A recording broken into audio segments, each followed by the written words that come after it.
후에 아하수에로 왕의 노가 그침에 와스디와 그가 행한 일과 그에 대하여 내린 조서를 생각하거늘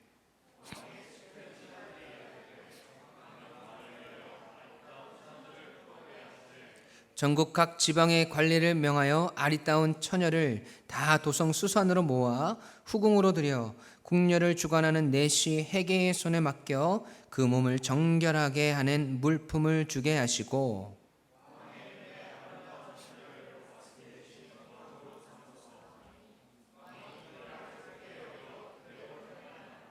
도성 수산에 한 유다인이 있으니 이름은 모르드게라. 그는 베냐민 자손이니 기스의 증손이요 시므이의 손자요 야일의 아들이라.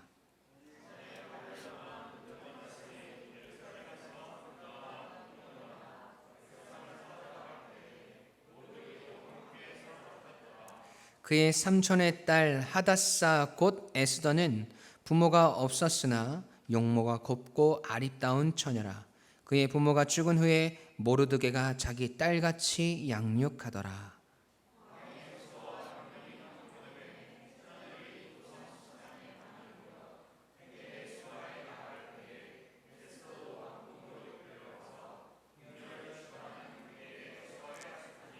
헤게가 이 처녀를 좋게 보고 은혜를 베풀어 몸을 정결하게 할 물품과 일용품을 곧 주며 또 왕궁에서 을해주는 7 궁녀를 주고 에스더와 그 궁녀들을 후궁 아름다운 초소로 옮기더라.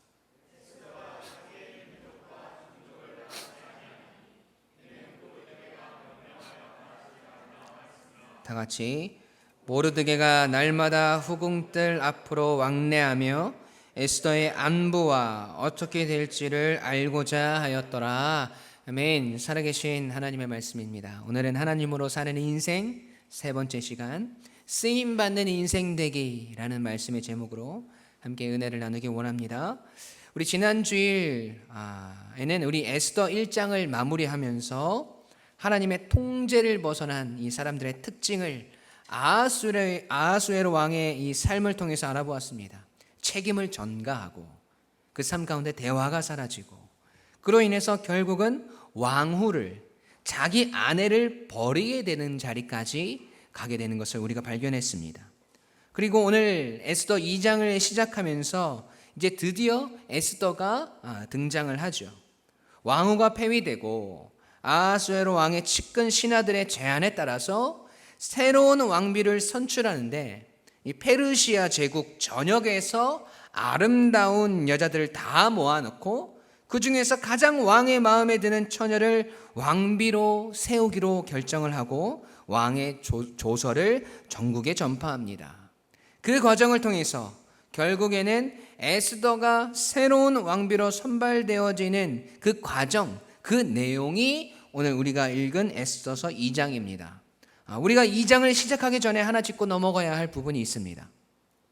이 성경은 하나님의 말씀이지 않습니까?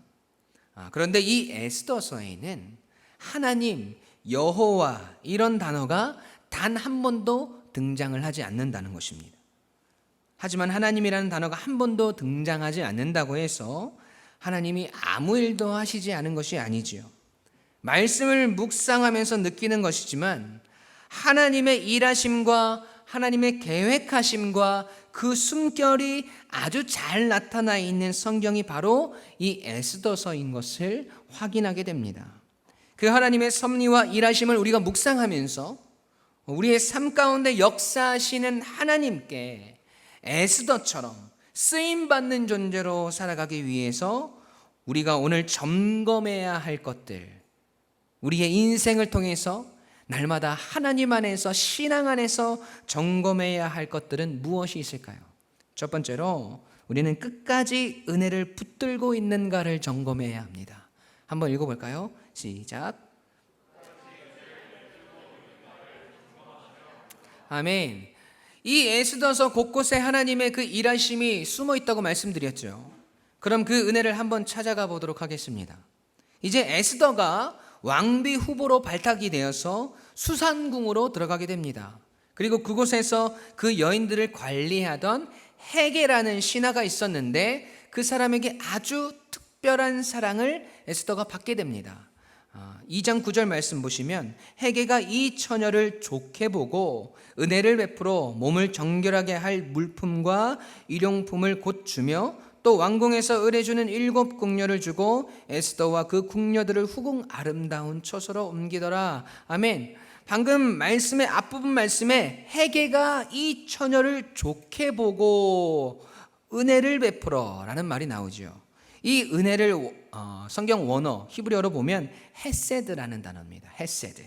구약의 이 헤세드라는 단어는 인간을 긍휼히 여기시는 하나님의 성품을 나타낼 때 사용하는 단어입니다. 하나님의 은혜, 하나님의 은총, 하나님의 자비하심이라는 뜻이지요. 그리고 2장 15절 말씀 보시죠. 모르드게의 삼촌 아비하일의 딸 곧 모르드게가 자기의 딸같이 양육하는 에스더가 차례대로 왕에게 나아갈 때에 궁녀를 주관하는 내시 헤게가 정한 것 외에는 다른 것을 구하지 아니하였으나 모든 보는 자에게 사랑을 받더라. 모든 보는 자에게 사랑을 받더라 할 때 이 사랑을 받더라 할 때 이 사랑은 히브리어로 헨이라는 단어입니다. 헨. 이 헨의 뜻 역시 자비하심, 은총, 은혜의 뜻을 가지고 있습니다.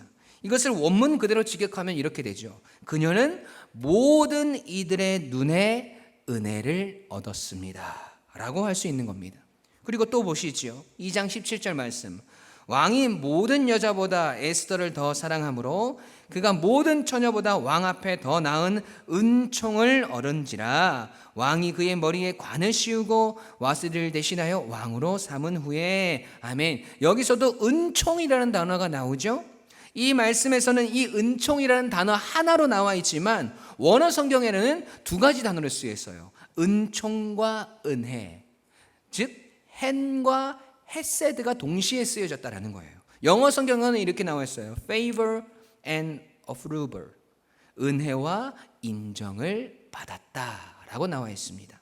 한 단어가 아니라 은혜와 은총, 이 2 단어라는 것이죠.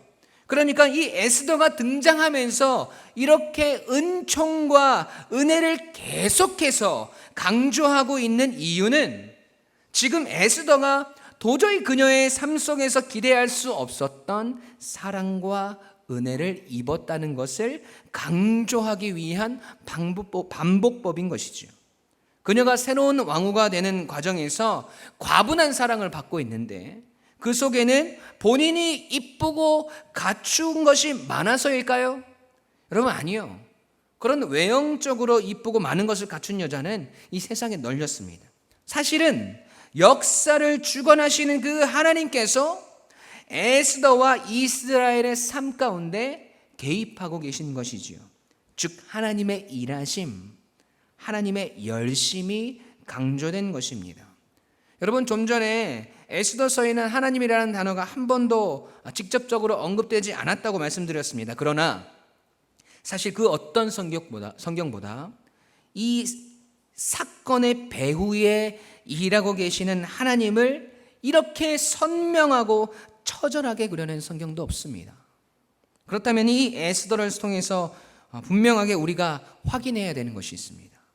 오늘도 나의 삶 가운데 여전히 일하고 계시는 하나님, 나의 삶의 역사의 배후에서 일하고 계시는 하나님이 계심을 우리가 다시 한번 확인해야 된다는 것이죠. 심지어 1장에서 아하스웨로 왕의 잘못된 처신과 행동으로 어긋난 길로 가고 있는 그 상황을, 또 장차 일어날 이스라엘 민족들의 위기를 대처하고 준비하고 계시는 하나님의 대역전, 대반전의 드라마가 나의 삶 가운데도 역시 이루어질 수 있음을 여러분 확신하셔야 된다는 것입니다. 여러분, 여러분의 삶 가운데 그렇게 우리의 삶을 역전시키시는 하나님, 은혜가 아니면 도저히 설명할 수가 없는 수많은 일들을 여러분 경험해 보셨지 않습니까? 여러분, 저에게도 많은 은혜의 간증들이 있지만 저에게 있어서 은혜가 아니면 설명될 수 없는 일들 중에 하나는 제가 지금 포항에 있다는 겁니다. 포항에 올 줄 꿈에도 생각을 못했어요. 포항은 호미곶의 동네, 과메기의 동네인 줄 아는데 제가 이곳에서 살고 있고 유광침례교회의 담임 목사가 되었습니다. 계속해서 드는 생각 중에 하나는 하나님의 인도하심과 하나님의 섭리가 너무나도 완벽하다는 사실입니다. 그 모든 스토리를 말씀드리자면 오늘 밤을 새야 할 것 같습니다. 근데 간략하게 말씀드리면 이래요. 제가 신학교를 다닐 때도 계속해서 사역을 하고 있었지만 신학교를 졸업하고 서울로 상경을 하게 됩니다. 그리고 그곳에서 자비량 사역으로 예배 사역을 3년 정도 했어요. 평일에는 직장을 다니고 주말에는 사역을 했습니다. 그렇게 하다가 예배 사역을 접고 본격적으로 교회 사역을 다시 뛰어들었습니다. 파트 사역을 시작하게 되고 그리고 꽤 큰 교회에서 열심히 배우고 또 감사하게도 많은 인정을 받았습니다. 그리고 그곳에서 천안으로 사역지를 옮기게 되죠. 그리고 거기서 풀타임 사역이라는 것을 시작하게 됩니다. 첫 풀타임 사역을 하면서 교회에 대해서 더 깊이 알게 되고 사역의 폭도 아주 확장되었습니다. 그리고 나서 김천으로 사역지를 다시 옮기게 되죠. 거기서 6년 동안을 사역을 하면서 제가 그곳에서 목사 안수도 받게 되고 또 수석 부목사로 교회의 전체적인 사역과 일들을 총괄하면서 교회의 기능과 역할, 정체성들을 더욱 제 마음속에 정립하게 되고 그리고 목사로서의 참 많은 배움과 깨달음들이 있었습니다. 그리고 하나님께서 그때 저에게 주시는 강력한 마음들이 있었는데 이 다음 사역지는 담임 목회가 되겠구나라는 확신이었습니다. 그렇게 기도로 준비하면서 하나님의 때가 언제인지를 계속해서 기다렸습니다. 그리고 하나님의 인도하심으로 작년 10월 달에 제가 유광침례교회 담임 목사로 오게 된 것입니다. 서울에서 시작해서 천안, 김천, 그리고 포항 이렇게 어떻게 이렇게 대각선으로 이렇게 쭉 하나님께서 내려오게 하셨는지 서울에서는 파트타임으로 그리고 천안에서는 풀타임 전도사로 그리고 김천에서는 목사로 그렇게 준비시키시고 그리고 이곳 포항에서는 담임 목회자로 세워주신 하나님의 일하심이 정말 은혜로밖에 설명이 안 된다는 거죠. 이제 더 이상 동쪽으로는 갈 데가 없어요. 바다로 가야 돼요. 여기가 마지막인 것 같아요. 무엇보다 이곳에서 우리 유광침례교회 성도님들을 만나게 하시고 여러분을 통해서 하나님의 살아계심과 역사를 더욱 경험할 수 있는 것 같습니다. 그 은혜를 생각할 때마다 하나님께 너무나 감사하지 않을 수 없다는 것이죠. 제 마음 가운데 여러 가지 문제들이 또 상황의 어려움들이 몰려올 때마다 하나님께서는 그 은혜를 저에게 생각나게 하셔서 다시 감사하게 하시고 다시 일어서게 하시고 포기하지 않고 끝까지 사명을 감당하는 자리로 저를 인도해 주십니다. 여러분 왜 이런 말씀을 드릴까요? 제 자랑이 아니에요.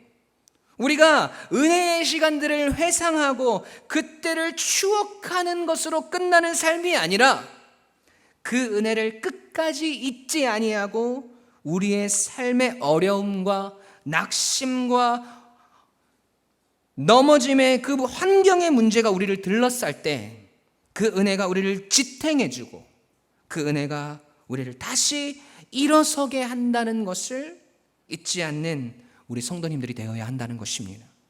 그래야 우리가 쓰임받을 수 있습니다. 여러분 믿으십니까?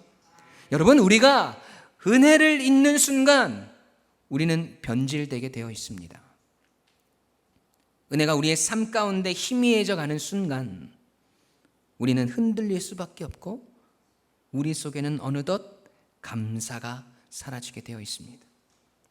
여러분 삶 곳곳에 침투해 있는 하나님의 은혜를 발견하시길 소원합니다. 그 은혜를 찾아내는 영안이 필요하며 하나님에 대한 믿음과 확신이 오늘 우리에게 더 충만하게 임할 줄로 믿습니다. 여러분의 삶 가운데 역사하셨던 하나님의 은혜를 기억하십시오. 그리고 그 은혜의 감격을 놓지 마시고 끝까지 붙들고 계셔야 합니다.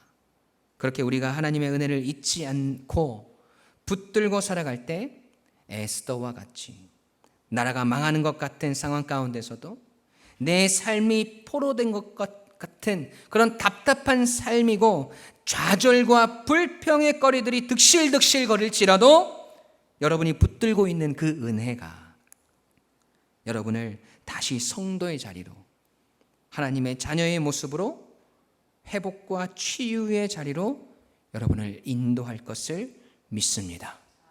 두 번째로 우리가 하나님께 쓰임받는 존재가 되기 위해서 우리가 점검해야 할 것은요, 능동적인 삶의 태도와 간절한 기도가 있는가를 점검하셔야 합니다.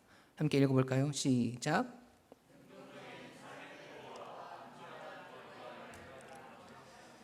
아멘. 에스더 2장 8절 말씀 함께 읽어보겠습니다. 시작.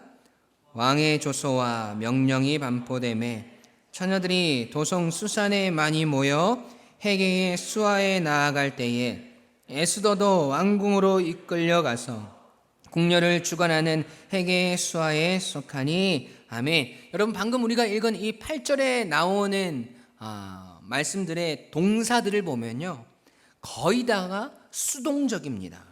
왕궁으로 이끌려가고 헤게의 수하에 속하고 처녀들이 모여지게 되고, 자의적인 것이 아니라는 것이지요. 그런데 9절 말씀을 보면 능동적인 동사가 하나가 등장을 해요. 우리 에스더 2장 9절 상반절 말씀 함께 읽습니다. 헤게가 이 처녀를 좋게 보고 은혜를 베풀어 몸을 정결하게 할 물품과 일용품을 곧 주며. 아멘. 우리말 성경에는 헤게가 이 처녀를 좋게 보고 라고 나와 있는데, 원어를 보면 맨 앞에 생략된 말이 있어요. 그 뜻이 이래요. 그녀가 그를 기쁘게 했다라는 말이 생략되어 있어요. 영어 성경에 보면 더 확실하게 나와 있습니다. The girl pleased him and won his favor 이라고 나옵니다. 자꾸 영어를 써서 죄송하지만 아주 중요한 문장이라서 그렇습니다. The girl pleased him, 이 말의 뜻이 소녀는 그를 기쁘게 했다라는 말입니다. 여러분, 이것이 무슨 뜻일까요? 여러분, 8절까지는 다 수동적이었어요. 에스더가 수산으로 끌려가는 것까지는 다 자의로 간 것이 아닙니다. 그 당시의 상황에 따라서 그곳에 타의적으로 이끌려갔지만, 그 이후에는 그곳에서 일어나는 일들에 대해서는 에스더가 더 이상 상황에 끌려다니지 않고 능동적으로 적극적으로 그 상황을 대처하는 모습을 보여주고 있다는 것입니다. 여러분, 이것을 통해서 하나님이 우리에게 깨닫게 해주시고자 하는 것이 무엇일까요? 하나님의 일하심과 하나님의 그 열심에 반응하는 우리의 인생은 에스더와 같은 사람, 즉 자기 환경에 무너져서 나는 맨날 원하지도 않은데 끌려왔어, 나는 맨날 이렇게 살아야 하나 봐 하면서 그렇게 끌려다니는 인생이 아니라는 것이지요. 에스더의 모습을 보십시오. 최악의 상황에서도 그 가운데서 최선의 것을 행할 수 있는 사람, 그 사람이 에스더라는 것입니다. 자기 환경에 무너져서 맨날 비가 나고 이건 이래서 안 돼, 저건 저래서 안 돼, 이게 우리의 모습일 때가 얼마나 많이 있습니까? 지금 우리의 모습을 점검해 보셔야 합니다. 여러분, 우리 차의 내비게이션들이 다 있으시지요? 내비게이션에서 나오는 그 아주머니께서 늘 우리에게 뭐라고 하십니까? 그 아주머니께서 우측으로 가세요 했는데 우리가 바보같이 좌측으로 가면 내 옆에 앉아있는 사람은 뭐라고 해요? 아니, 바빠 죽겠는데 그리로 가면 어떻게 하냐고, 도대체 눈을 어디다 달고 다니냐고 막 이렇게 얘기할 수도 있지만, 그분은 우측으로 가라고 했는데 좌측으로 가면 거기서 또 최선의 길을 우리에게 가르쳐 준다는 것이죠. 경로를 이탈하셨습니다. 다른 경로로 안내해 드리겠습니다. 친절하게 최선을 다해서 우리에게 가르쳐 준다는 거죠. 이래서 당신은 운전을 하면 안 됩니다. 도대체 왜 우측으로 안 가고 좌측으로 가시는 건가요? 제 말이 말 같지 않나요? 여러분, 이런 내비게이션은 하나도 없습니다. 하나님 앞에서 우리가 무슨 상황으로 어떠한 일 때문에 수상궁으로 온 것은 여러분 중요하지 않습니다. 하나님께 그것은 중요하지 않아요. 중요한 것은 그 자리에서 우리가 최선을 다하는 것입니다. 그것이 하나님의 일하심과 역사하심에 대한 우리의 반응이어야 합니다. 아니, 그런데요, 목사님, 저도 제 나름대로 최선의 인생을, 능동적인 삶을 살아가고 있는데요, 그런데 잘 안 되던데요. 일도 잘 안 풀리고 어려움도 닥치고 여전히 상처와 아픔과 좌절들이 존재하던데요, 목사님, 이라고 이야기하실 수도 있습니다. 네, 맞습니다. 그게 우리의 인생이죠. 그런데 제가 두 번째 대지에서 뭐라고 말씀드렸습니까? 하나님께 쓰임받는 인생이 되려면 능동적인 삶의 태도와 무엇이 필요하다고 했습니까? 간절한 기도가 함께 수반되어야 한다는 것입니다. 에스더와 같이 하나님 앞에 최선을 다함으로 살아가는 인생, 또 쓰임받는 인생이 되기 위해서 하나님을 믿는 성도는 우리가 구해야 할 것들이 반드시 있다는 것입니다. 여러분, 우리의 힘만으로는 절대로 안 된다는 거죠. 그래서 지금 이 자리에 와 계신 것 아닙니까? 최선을 다해서 살아도 보고, 능동적으로도 살아도 보고, 그렇게 살아도 여러분, 우리의 인생에서 다들 쓰디쓴 실패를 맛보지 않으셨습니까? 넘어져 보고, 아파 보고, 좌절해 보셨지 않습니까? 아니, 지금 이 순간에도 어쩌면 그런 자리에 계시는 분들이 있을지도 모르겠습니다. 여러분, 능동적인 삶은 우리 성도가 아니더라도 사실은 이 세상 사람들도 다 그렇게 살아갈 수 있습니다. 그러나 우리가 그들과 다른 점은 우리는 그것이 다가 아니라는 것을 알고 있다는 거죠. 실패를 통해서, 좌절을 통해서, 상처와 아픔을 통해서, 어려운 환경들을 통해서 그들과 같이 좌절하고 낙심해 있지 아니하고 그것들 앞에서 하나님께 무릎을 꿇고 기도할 수 있는 존재, 그것이 우리의 모습이라는 것입니다. 여러분, 에스더를 한번 보시지요. 에스더 4장 16절입니다. 함께 읽겠습니다. 시작. 당신은 가서 수산에 있는 유다인을 다 모으고 나를 위하여 금식하되 밤낮 3일을 먹지도 말고 마시지도 마소서. 나도 나의 시녀와 더불어 이렇게 금식한 후에 규례를 어기고 왕에게 나아가리니. 아멘. 여러분, 하만이라는 장군의 계략에 의해서 유대인들이 다 죽을 위기에 처했을 때 그 상황 속에서 에스더는 민족과 함께 금식하며 기도합니다. 여러분, 유대인들에게 금식은 하나님 앞에서 철저하게 자기 자신을 부인하고 낮추며 오직 하나님만을 의지하는 표이지 않습니까? 자신이 감히 누릴 수 없는 은혜를 입은 에스더가 그녀의 삶 가운데 능동적인 삶으로 나아가고 그 여정이 왕후라는 자리에까지 올라가게 되고 그곳에서 자신의 민족을 구해야 하는 자리까지 가게 됩니다. 모든 것이 은혜였는데, 그래서 힘을 내서 열심히 살았는데 앞이 턱 막힌 것 같습니다. 이건 도저히 내 힘으로 해낼 수 없는, 내 능력으로는 불가능한 그 자리에서, 이제 죽음을 앞둔 그 절망의 자리에서 에스더는 기도를 선택했다는 겁니다. 그녀가 기도를 붙잡은 것은 수동적으로 던져진 그녀의 인생, 그 인생의 고통의 절벽에서 그녀의 능동의 날개를 펴는데 결국 성공했다라는 것이죠. 하나님께 기도한다는 것, 그 자체만으로도 말이죠. 그럼 이제 우리가 할 수 있는 거 정해졌네요. 오늘 하나님께서 우리에게 말씀하시는 가장 큰 교훈, 우리가 이제 기도해야 할 때라는 겁니다. 그거 하나밖에 없는 겁니다. 우리의 상황이 앞뒤가 꽉 막혀 있는 그러한 상황이 있다면, 우리의 삶에 내 힘으로 도저히 어떠하게 할 수 없는 그러한 답답한 상황 가운데 놓여져 있다면, 다시 한번 하나님께 금식하며 죽을 각오로 하며 기도할 때가, 여러분, 지금 이때가 아닐까요? 오늘 우리가 최선의 삶을 살아가고 있는 것 같은데 자세히 살펴보면 그 삶 속에 기도는 쏙 빠져 있지 않습니까?